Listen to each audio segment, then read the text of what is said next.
Again we are here to study about the subject and predicate. As in previous chapter, means chapter 1, we have already studied about the sentence. Now the latter part of the sentence. Sentence has a two parts, subject and predicate. Subject. This is main part of a sentence.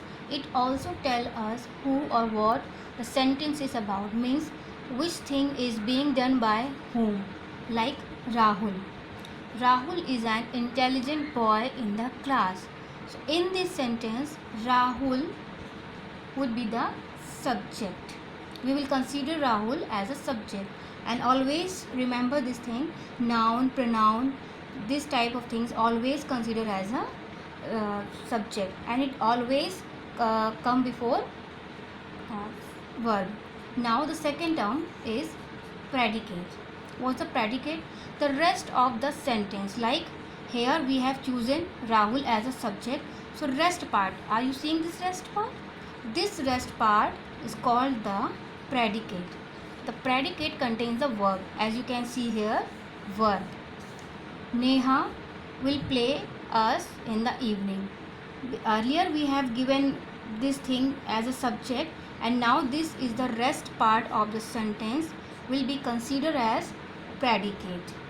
Okay, now for the terms of the subject and predicate, in most sentences the subject usually comes before the verb. Like this is a verb, my coat is red. So now this is your subject and it comes before the verb. In second term, in imperative, as I have taught you in the previous chapter about the imperative sentences, the subject is implied, means there is no subject but we assume the subject. Like please sit down. So to whom we are saying to sit down, means it's a direct speech. So you is a subject, and here don't make a noise. So to whom we are saying to don't make a noise, we are saying to you. So here again you has come as a subject, it is implied. But remember this thing, sit and don't make the verbs, and subject has come before them. Now the third term is in exclamatory sentences the subject comes before the verb.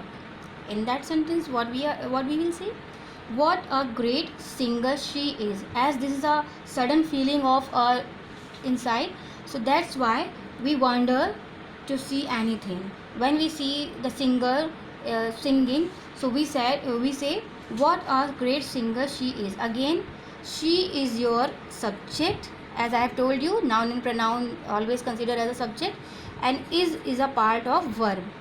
So again, she is subject means come before the verb.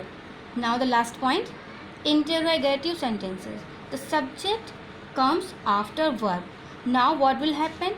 Here subject will come after the verb, and here subject come before the verb. This is the main difference between interrogative and others. So is she doing her work?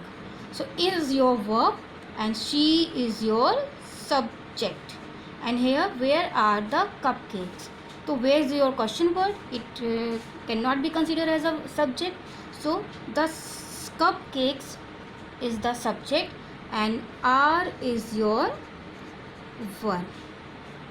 I hope you people got understand about the term of subject and predicate. Thank you class.